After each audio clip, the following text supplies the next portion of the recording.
korhali nang rodunji matini okorpi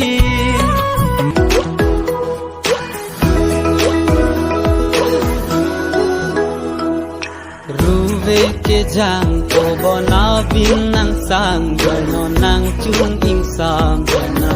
lo bong kang nang tere nang tera nang ni lo bong kang nang he masor atole nang manom kang ho ruve ke jang ko bona bin nang sang no nang chung ing sang na lo bong kang nang tere nang tera nang ni lo bong kang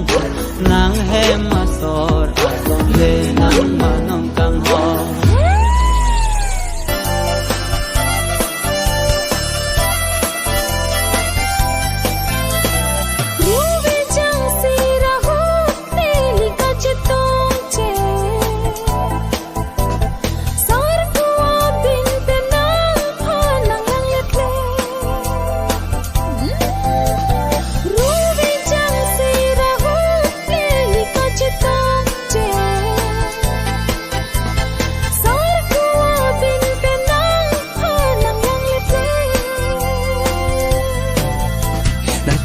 Kijita hai hene